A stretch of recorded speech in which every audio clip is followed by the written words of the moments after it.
Welcome to Classes of Mail. Before you listen, you should know that Alan Gigax is not in any sense an official spokesman for the Post Office, the NALC, or anybody else. His opinions are inherently his own and should probably be disregarded. Same for his guests.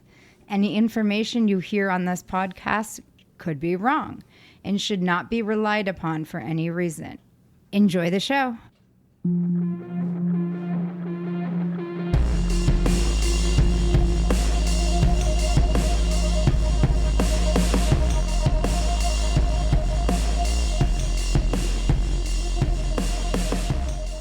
Hey everybody, welcome to another episode of Classes of Mail. My name is Alan Gigax, and I am here with Michael Brazenly. Hi everyone.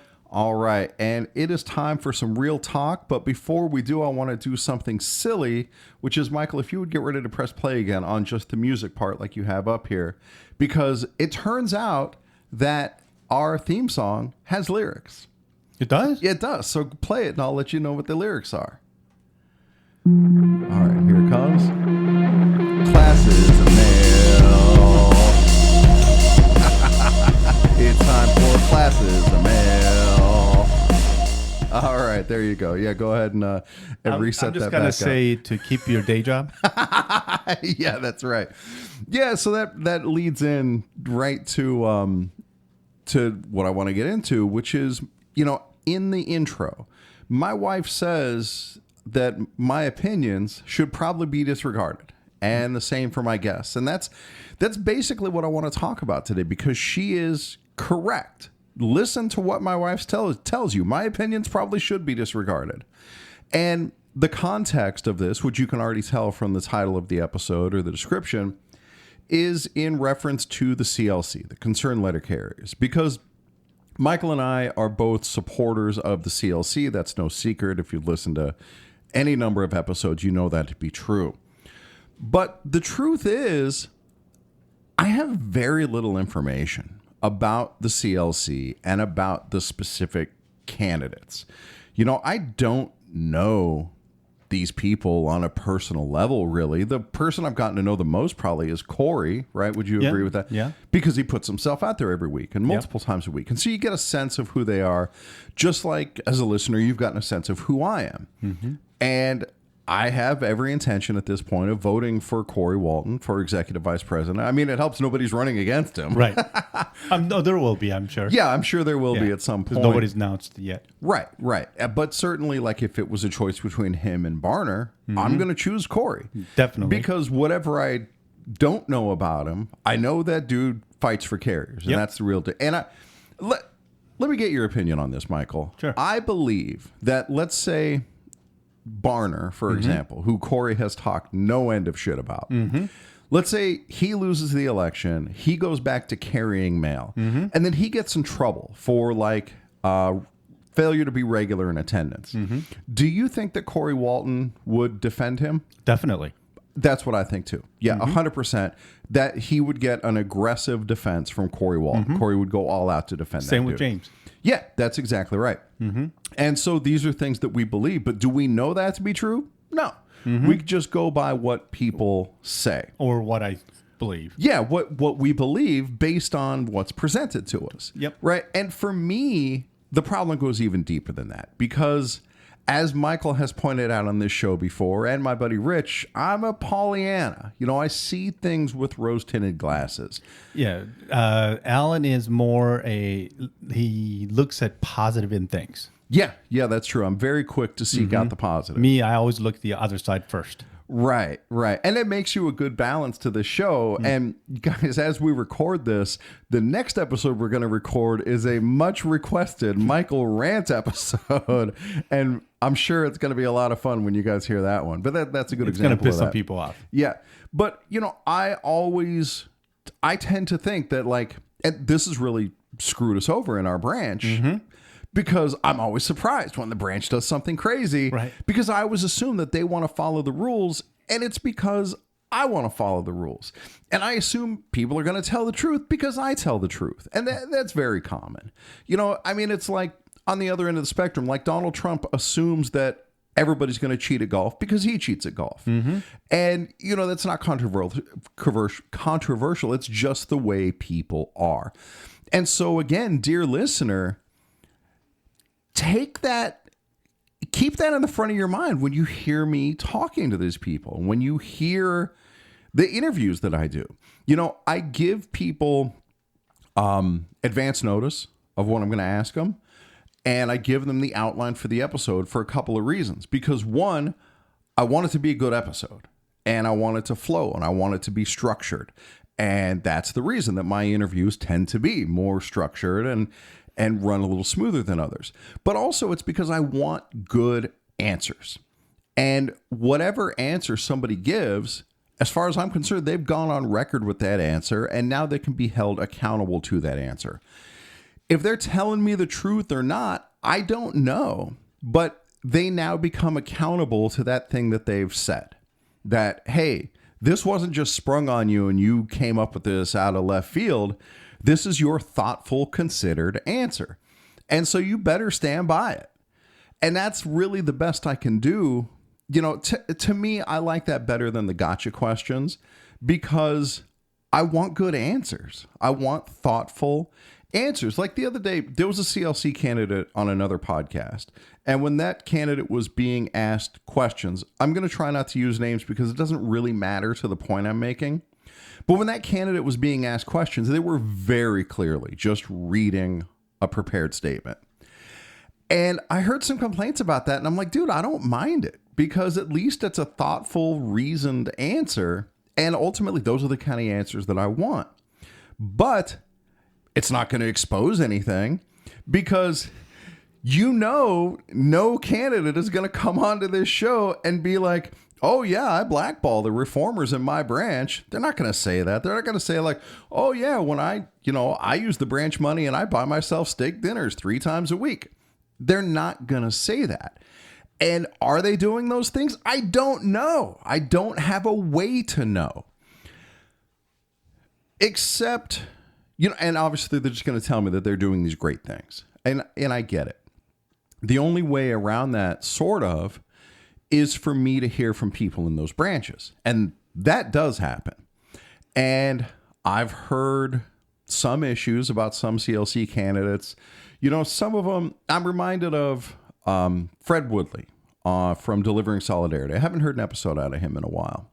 Now that he's not branch president anymore, maybe there's less to talk about. I thought he was going to be more He said aggressive. He was going to do more podcasts. Yeah. But life gets in the way. Maybe he's just taking some time off. Yeah, that's fine. When and if he comes back, it'll be great, and I'll listen again. But there was this dude in his branch who was upset about something that had happened with like a previous president. And that dude called me to complain about it and to like dish the dirt on Fred's branch. And I listened to it and I'm like, I don't know, this doesn't really sound like much dirt. And ultimately, like I asked the guy, well, what do you want done about it? What do you think the resolution should be? And he had no answer. And so, you know, even though I can't necessarily tell when people are telling the truth, I have enough discernment to understand a rational argument when I hear one, you know, and something that seems plausible. Like, to go a little nerdy, like I try to use a Bayesian analysis where you start with the prior probability. You know, how likely is it just on its face that something like this happens? And then you go from there and you modify it with, well, how many people have I heard this from? So there's another CLC candidate who I've had on the show. And again, I'm not going to try not to name names. And I have heard from multiple sources that this president plays, I wouldn't say plays favorites. What they do is they're selective about their enforcement, that they'll make like sweetheart deals with management. And that bothers me, you know, because I'm a rules guy and I am of the opinion that it's not, I don't have the moral authority or the contractual authority to pick and choose what parts of the contract are valid. You know, we enforce the whole contract. But I also see from a realistic standpoint, like I can see why someone would think it's reasonable to, we're not going to worry about that. The carriers aren't being harmed. You know, everything's going fine, so I'm not going to sweat it. Dude, that was a source of conflict between me and the steward who left my station. Because I would want to enforce everything. And he'd be like, just let him break the op. The CCA wants to move to a different route anyway. And I'd be like, no, dude, I'm not going to let management break the opt. So anyway, regarding this CLC candidate, like I've heard that from a couple people, and so to me, if that's the dirt you have on that candidate, I'll be okay. You know, I'm still going to vote for that candidate over Charlie Heege or over Brian Renfroe or, you know, whatever the situation may be. But then we get to the stuff that's going on in Branch 70, and that gives me more pause. Because to me, that looks like bullying. That looks like people being removed from their positions. Like, in the course of me doing, feel free to jump in anytime, Michael. In the course of me doing research for my own issues in my own branch, I've read a lot of presidential rulings. And I see Branch 70 in those presidential rulings so frequently. And it's things like, I was removed from my steward position without cause. I was removed, I had my duties taken away without cause or without a stated cause. I made an appeal and the president wouldn't let it be heard, you know, things like that. And on an individual level, maybe those things are reasonable. You know, I don't have the information. Don't take my word for this shit either. But it gives me pause. It starts to curve that Bayesian analysis. Well, like, okay, I'm seeing this pattern again and again and again. And so that worries me. But even with that being the case, there's no perfect candidate. There's no perfect slate. There's no perfect movement, and there's no perfect system. And so even if I have problems with maybe one person on the slate, it's not going to stop me from voting for other people on the slate. You know what I mean? Well, for those people that don't know what's going on in Branch 70, okay? I mean, I'm going to say some names, you know. I'm not the boss of you, Michael. Okay. But you do need to get a little closer to the mic. Yeah. So Michael Rivera, he is the guy who filed a charge against Brian Renfroe last year. Yeah. Because of him basically neglection of duty, and his branch actually, was very adamant. You know, they were very happy about it. Okay. My recollection of the way he tells right? it was at first they resisted it just because it was coming from him. Right. And then they came around. Right. Yeah. So, but either way, it was good. Yeah, it was the branch good. ultimately endorsed it. Right. Yeah. And so from the story that I heard from you is that people were like, yeah, that's great, you know? Mm-hmm. And then now the same people are saying, no, you know, why are you starting the problems, Sure. and things, and so on and so on. Why are you still that type of person? Right. Now, go ahead. Because I am who I am. Mm-hmm. I question everything.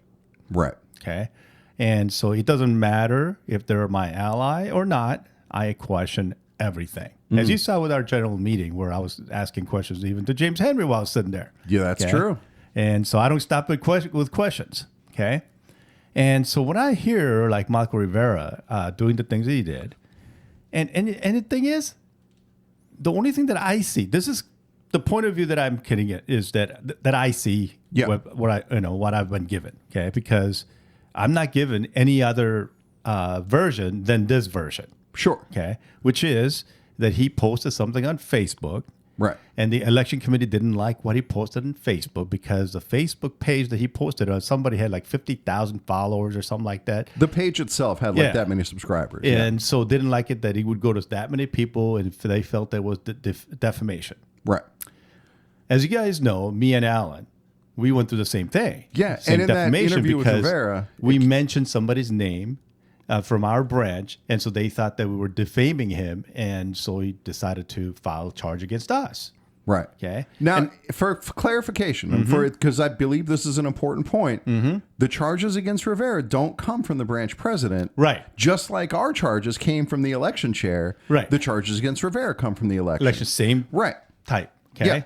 And I have not talked to that branch president about any of this. Right. Right. This is all.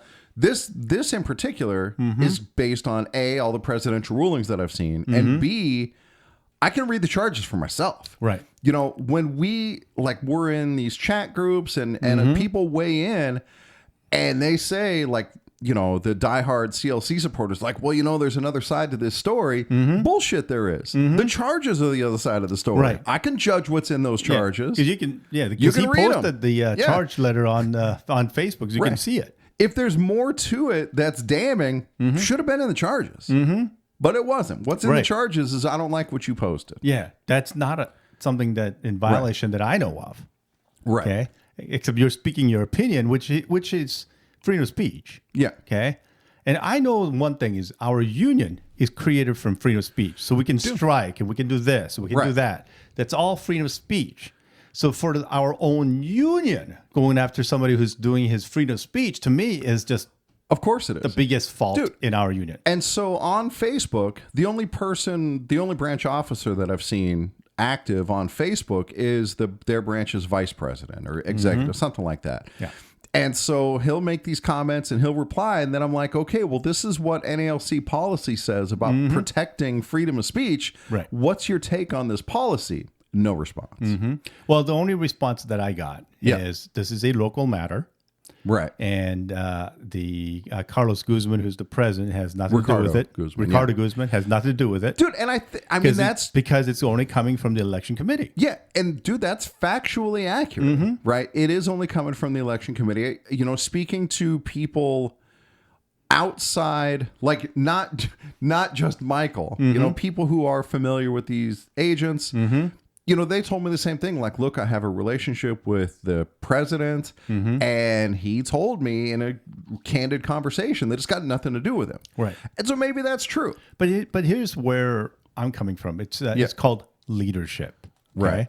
And because Ricardo Guzman is a leader as a president, Sure. when somebody is doing something that is should be civil matter and not a union matter. Well, and something that's specifically prohibited in NALC policy. Right. And LMRDA. LMRDA. Yeah. Okay.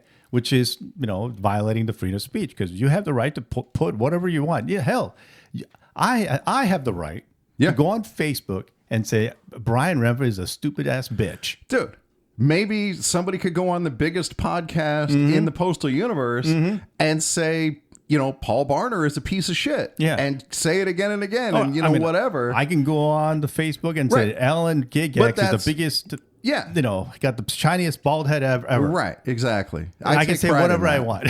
Right.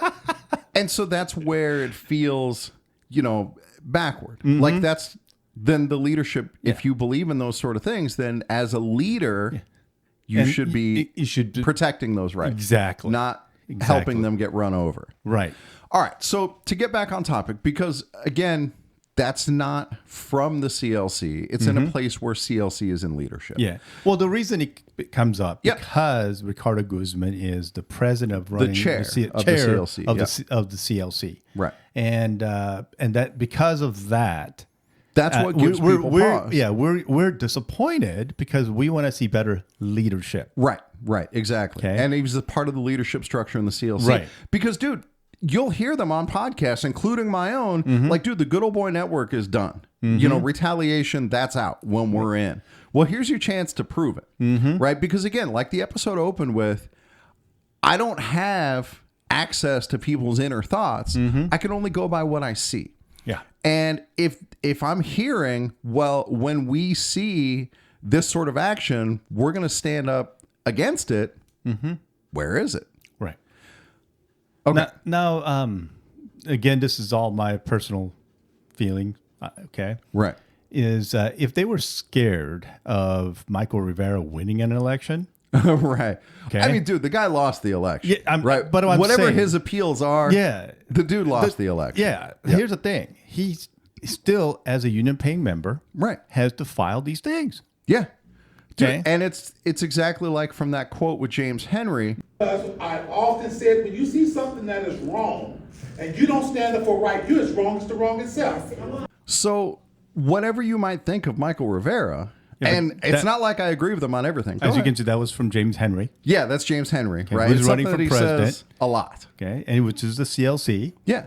And that right there is basically like, hey, he wants to do what is right. Right. What is right. This is the guy who speaks for the CLC, what the CLC stands for. And so again, while I don't agree with Michael Rivera on everything, there are things, you know, like I probably wouldn't have filed those appeals or wouldn't have taken the appeals because it's not going to change the outcome of the election. There's Dude lost a the lot of election. things where I don't agree with everything Alan says, and Alan doesn't agree with everything I say. Right. But Okay. dude, the guy is earnest. You know, he's sincere, and he's acting on this invective from James Henry. He sees something wrong. He's standing up, and he's getting knocked down. So we go back to this idea of now. Let me ask you this, Michael. Your opinion on this issue is very, very similar to mine. Can you hold that opinion and still intend to vote for CLC candidates in the election? Yeah. Yeah, I guess- me too. yeah. Right, of course. These are different things. These are individual people. Right. Yeah. Until something shows me Right. that make it so that I'm totally disagree There- with. yeah, it's hard for me to Yeah. imagine a scenario where Renfroe could do something so great that it would make me Well, vote for him over James Henry. I'm not talking about Renfroe. No, I'm I talking know. about Mike Cariff. Yeah, sure. Okay. And we like Mike Cariff. Yeah. Yeah. I think Mike has a lot of good things that he says. Yeah, and, I do too. And so, if like I said, there's a lot of people that we talk to who Yeah. liked Mike Cariff a lot more yeah. than James Henry. Yeah. Okay. And so we see all that. But I don't hear anybody likes Brian Renfroe. No, nobody likes Brian Renfroe. Right. Okay. Except retarees. Yeah. Yeah. Right. But I can talk about that a lot. Yeah. Save that for the rant. Yeah. But anyway, it's though my whole thing on this is the freedom of speech. Okay. Sure. Not only is it, I'm going to go a little political here, is that I think we are losing our freedom of speech because of the current administration, and they're always trying to shut down the union. Okay, by this administration.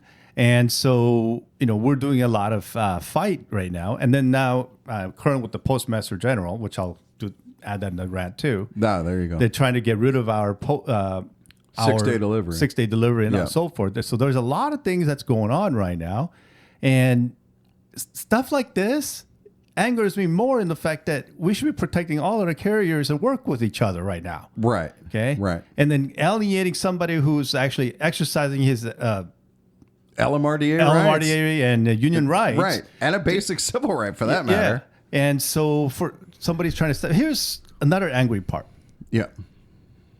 So let's say next month when he goes through his branch. Right. When it comes up for a vote at the branch. And they vote saying that he can't be with he has to be suspended from the branch or Right. the union for 90 days or so, whatever it is. Yeah, his fear is that this is aimed at preventing him from being a delegate to the convention. Right. Which is bullshit. Yeah. Because he's a union paying member and he's gone to all the meetings and meets all the qualifications, and then they're gonna bring up the stupid thing about freedom of speech, Right. and then take him out from going to a national convention is the biggest wrongest thing I can see. And Ricardo Guzman I would lose so much respect for that guy if he allows that to happen. Well, I mean, ultimately, it's up to the people. The body of the branch. No, but here's the holds- thing.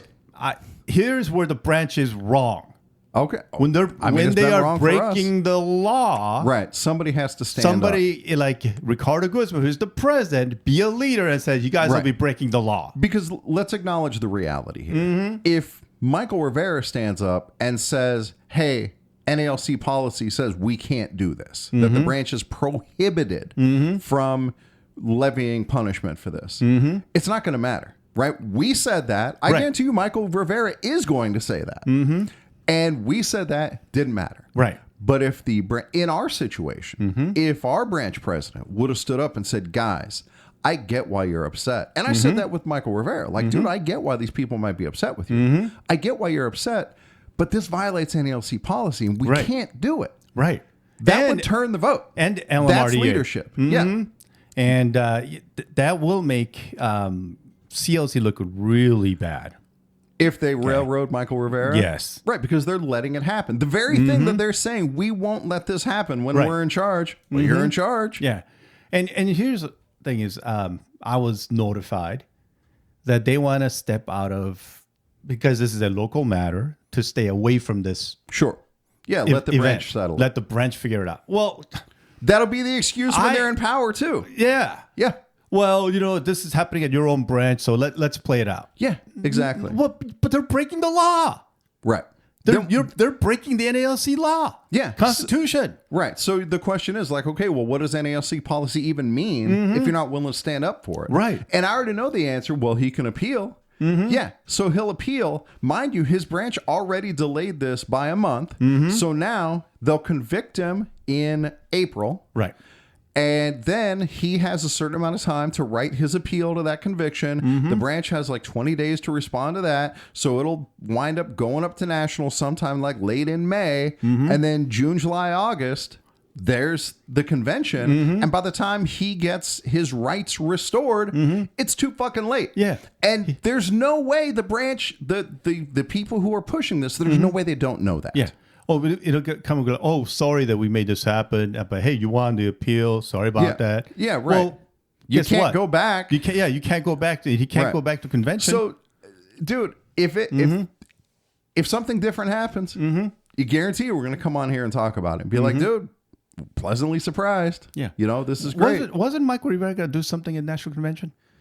I think he has appeals that are headed for the national convention. Right. And so, like, dude, if Against Brian Renfroe. yeah, and so if this, it'll be so interesting because if his conspiracy is right, right? Because we don't know what the mindset is for the people who are charging him. If he has a lot more insight on it than we do.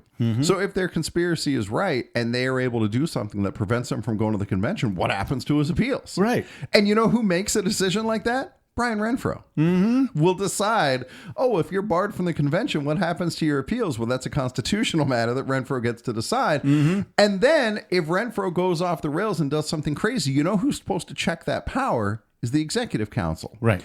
Now, this is where I'm going to pivot.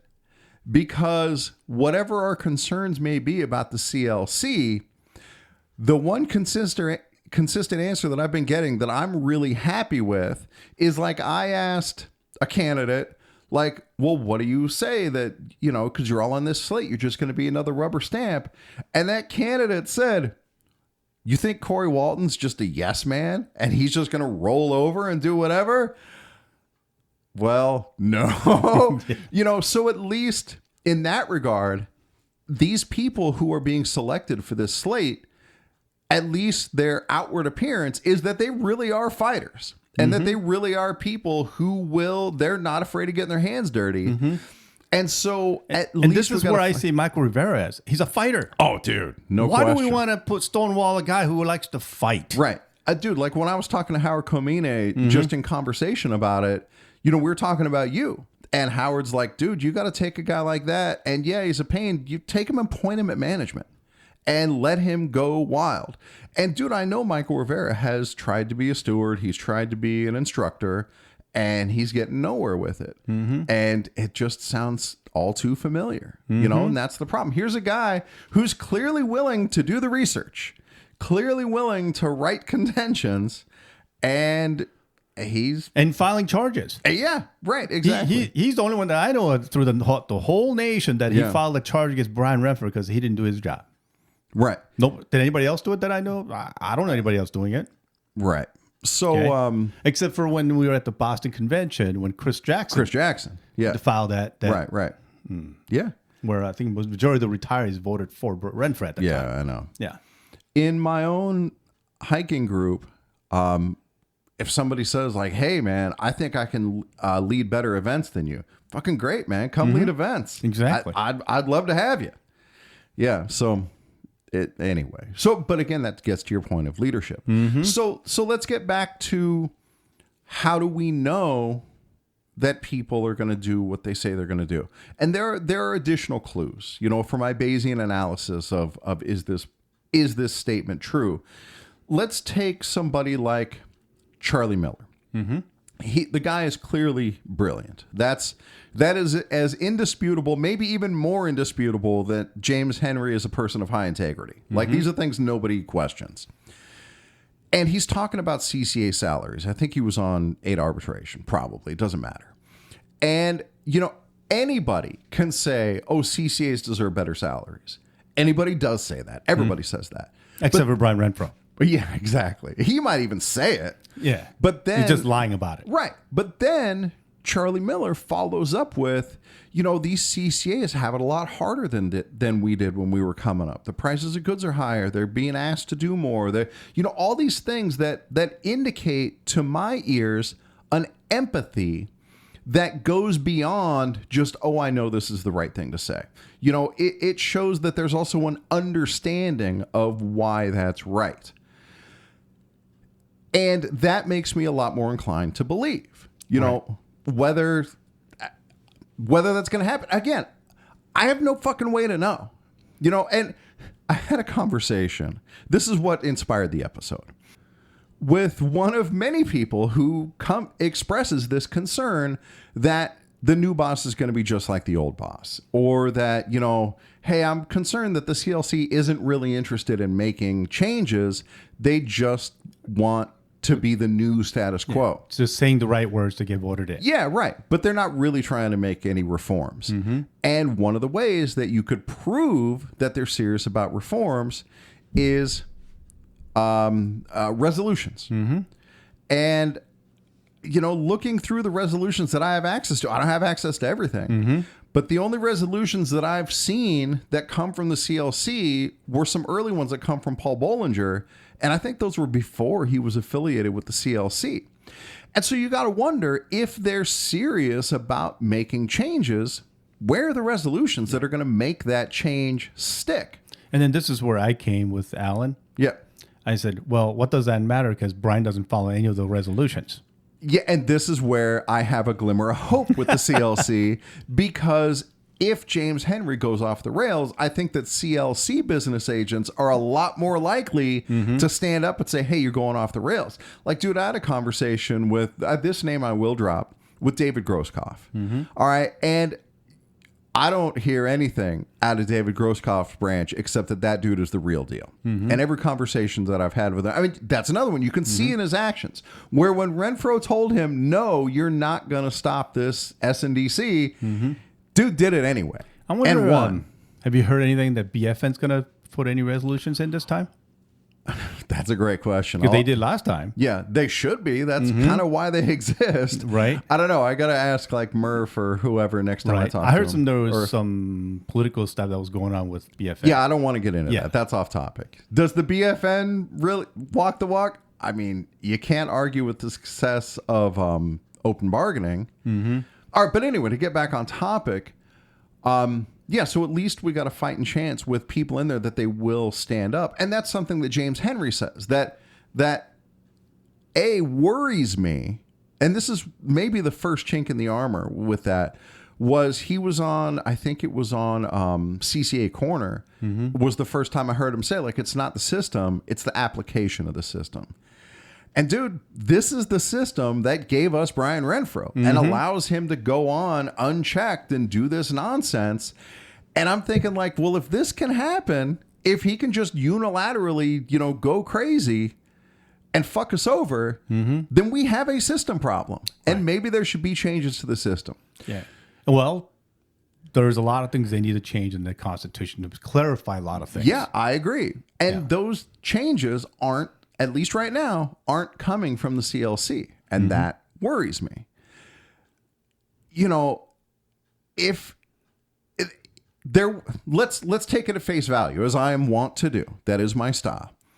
Let's assume that James Henry gets in there and is a person of integrity, right? You look at his platform, and it includes accountability items for the president that make the president accountable. Like, you can't just not show up for work. You got to call in sick. You know, things like that. Like, on a previous episode, I've gone through all of these. All of those things make me believe, like, okay, this guy is not afraid to be accountable because he's proposing things that will make him accountable. But here's the problem with it. They're just policies. Right. Who's going to enforce it? Yeah, A, who's going to enforce it, and B, a policy that can be implemented at, you know, the equivalent of a stroke of a pen can be rescinded at the stroke of a pen. And so none of this, you know, hey, we're going to do a better job. This is all great man theory of politics. That, oh, we're going to seat all this power in Julius Caesar because Julius Caesar is going to save the empire. And then Julius Caesar comes in and he saves the empire. And then you get Nero, and he uses all this power that was invested in the Caesar and tears everything down. That sounds like somebody in. It does. You know? Right. And so this is the concern, that even if the CLC is everything they say they're going to be, and they very well may be, again, I'm a supporter. What about the next guy? Yeah. So this is where I was going to talk a little bit about on the rant. Yeah. Okay. Is when you are leaving the NALC because you're retiring. Okay. Right. If you're a good leader. Don't get into retirees. No. So if you're a good leader, you should not have to try to stay with the union because you're going to be trusting that people do the right job. Right. Yeah, absolutely. So that you can retire and then say, oh, you know what? I did what I did. I trained everybody right, so they're going to do everything right. Yeah. So now I can just retire and don't have to worry about everything's going to go wrong. Right. I know I have quality people who have been shown how to do the right things. Right. Yeah, and absolutely. that's basically what we need. We need leaders that can say, hey, I'm going to retire, and now you guys can take over and it'll be great. We don't need like Frederick Rolando, who knew that Brian Renfroe was a drunk. And it made him become the president. He knew. Right. Okay. How is that a good leadership as a Fred? Yeah. Somebody asked me the other day, how come Rolando seems to get a pass? He's not getting a pass. There's a lot of people complain about it. And I'm like, dude, I don't know, man. Like, I only started paying attention a couple of years ago. People should know Fred is the one who made it so the CLC. CCAs came about. CCAs, yeah. Okay. Right. So when I was, again, having the conversation with the person who inspired this episode, in the middle of the conversation, when they're telling me like these people's, because they're like an insider, and they're telling me these people's like secret motivations and, oh, this is why this person dropped out. No, this is what's going on over here. And I'm just reeling because I don't have access to any of this information. And then at one point I yell inside my head, I'm a fucking teacher. I'm not a political operative. This is not my arena. Yeah, Alan is very good at teaching. That's my strength. Yeah. I'm very good at bitching. Right. Yeah, honestly, guys, like if you're looking for political guidance, I'm probably not your guy. And I'm the guy, if you want to hear somebody bitch, I'm the guy. Yeah, right, exactly. Yeah, dude, if you want to know what to do with that no such number certified letter, I got your hookup. But if you want to know whether this constitutional amendment is really going to solve our problem, and if you want to go and make an argument with me on bitching about this, then I'm the right guy. Yeah. So like my wife says, my opinions are inherently my own and should probably be disregarded. And this is also a way, I should have mentioned this earlier in the episode. This is also a way to cover myself. Because if I'm wrong about the CLC, look, as it stands right now, again, I'm a supporter. I'm just straight, right now, we're still straight ticket as far as I know. And dude, I mean, am I going to choose David Grosskopf over Charlie Heege? You bet your fucking ass I am. And it's hard for me to envision a scenario where that changes. Well, right now, the people that I really like that's on CLC is, like David Grosskopf, obviously. And, James Henry, Corey Walton, and Howard Comini, and David Grosskopf. Right. I mean, you know why? Yeah. Because I've talked to them. Sure. But, dude, like I've never talked to Paul Bollinger. I've never talked to Kemitra Lewis. I had him on the episode. I still haven't had Kemitra on. Yeah. I've only heard them from your interview. But, dude. Okay. I've never talked to even Mike Cariff. But you've talked to Paul Barner. But I've talked to Paul Barner, yes. And how did that go? Paul Barner said everything to the right things. Yeah, exactly, dude. And that's the problem. Because if that's what you had access to, if I had Paul Barner on this podcast, he'd come off sounding fucking great. And you'd be like, damn, I'm going to vote for Paul Barner. And that's the problem, guys. That's what we're up against. And so in a way, again, this is a way for me to kind of cover my ass. Because if I'm wrong about these people, well, how the fuck am I supposed to know? Right. Here's the thing. What's great about doing the podcast and Spotify is that we do get a lot of people nationwide listening in. And please send your feedback. Classesofmail@gmail.com. And lets us know what's going on and so forth. And that's what's great about this thing. Because I talk to people from Oklahoma, Louisiana, California, all the way up to, I think, far as east, I think is in Boston. Yeah. I haven't talked to anybody from Maine yet. Okay. I think I have. But dude, to that point, because of what we talk about on this podcast, you know, the education is obviously number one, but we talk about the shit going on at our branch. Right. And so it inspires people to call and tell us about the shit that's going on in their branch. Again, here's my number 2, 702-724-6355. Right. Okay? I have no problem giving it up because I figure the only people that's going to listen to our podcast anyway is carriers. Right. Because why would anybody else want to listen to us? Right. And so, as far as I know, right, and I got listeners all over the country, the only CLC branch that I hear problems consistently coming out of is branch 70. Right.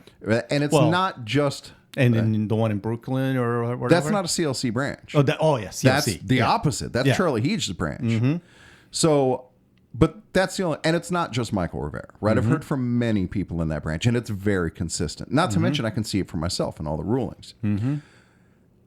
But I still have access to a very limited sample size. So if you're in branch 3 and you think David Grosskopf is a shitbag, let me know. It seems unlikely, given everything I've gotten to know about the guy. But that's kind of my point, right? But here's the thing. Yeah, you know, even if he's great, somebody's going to think somebody thinks I'm a shitbag. I mean, I talked to David for a little bit in Boston. Yeah. Okay. He really seems like he's the real deal, dude. From what I've seen or heard from what he's done more for his branch than any other president I've known. You can see it in the product. Yeah. He's the one who got the SNDC canceled in Buffalo because he brought everybody to at the like a town meeting to stop it. Yeah. And he's won grievances that people that we're much closer to have said that's not even a grievance. Yeah. I mean, that's the thing. You can see the fruit. Yeah. So guys, if you see the fruit, pass it on. Right? Now, I mean, here, not without the CLC, we still got like Mike Cariff. Okay. Yeah. And from Mike Cariff, I mean, I've never seen the fruit there too. I've never seen his grievance settlements, but OIG report said it. Right. That clearly he's supporting, this going on. He's the leader. Right. And, that's also a credit, obviously, to that branch in Chicago. Right. But yeah, dude. So again, as a listener, if you have fruit, positive, like, dude, when I was going to interview Rob Cozier, we reached out because we had people like in this group who were from that area. And I'm like, dude, if anybody's in that area, I need to know, like, what's the scoop? And it was universal praise. And so it's a good indicator, but that's still a very small sample size. It's like Bill Kriebel. That's what I said. Okay, Right? okay, I said Rob Cozier. I meant Bill Kriebel. Yeah. So right. I was that's kind of confused. I meant. Yeah, it was Bill Kriebel. Right. Out of Pennsylvania. Yeah, I'm sorry. I can mix those two up because they both start with K. It doesn't matter. All right, so... Well, it matters because, it does. But, dude, I mean... Elections coming up. People want to know the names. So. Dude, I know I have a good amount of listeners in Wisconsin, and I don't hear anything bad coming out of there either. And here's the thing. Even though we endorse CLC, we're still going to go through the general convention. Yeah. Okay. And we'll probably, after the convention, maybe we'll endorse the candidates after the convention once we see the people and talk to people. Probably. I mean, I'm effectively endorsing them now, but I get what you're saying. What if, like, branch 70, things go wrong and then and things blow up or whatever. And then somebody from CLC says, well, that's the way it should be. Then they definitely lost my vote. Yeah, I hear you. Right. So again, like my wife says, my opinion should probably be disregarded. And this is all my opinion too. Right. Yeah. Michael's opinion should probably be disregarded. Yeah. Mine is the worst. We don't have a lot of information that you guys don't have, right? We have about the same amount of information as you. Yeah. We just have a microphone. So for goodness sakes, guys, if you know people in these areas, if you have personal connections, listen to those people. Don't listen to me because Lord knows I've been wrong before. Dude, I voted for our current branch president, when he was running. Oh, yeah. Oh. Dude, the last election before we got involved, it was just like, hey, who should I vote for? I think I asked the steward who left our station, and it was, I voted for Leslie. I'm sure you did, but I don't know what the fuck I was talking about, And so this is the problem, guys. This is who you're dealing with. A guy who just votes because somebody else told him and he doesn't know what the fuck he's talking about. Well, here's the thing. And that is why in a platform like this is where people can actually listen and they hear us. Yeah. Again, it is our opinion, Right. But that's why we give out the Gmail, the classesofmail@gmail.com. And my phone number is 702-724-6355. Right. So that we can talk about it. Dude, and if you disagree with me, I tell you, I am a safe space to disagree. It's okay. Yeah. I want to hear other points of view. And All right. Alan is a lot nicer about it. Yeah, I will be diplomatic. I will be polite. Well, I'll be nice too. I won't say Right. you're an idiot or nothing like that. But I usually do like what I do with my wife when she's saying nonsense, and I just like, okay. But I'll talk understood. more about like what the other side is gonna look like. Right. So I'll give you Right. like, hey, this is what you're seeing. This is what the other side might look like. Sure. All right. I think that about covers it. Yep. Get ready with the music. All right, Michael, thank you very much for another fantastic episode, and we will catch you all next time. Classes of mail. Don't lose your day job. Classes of mail. Don't lose your day job.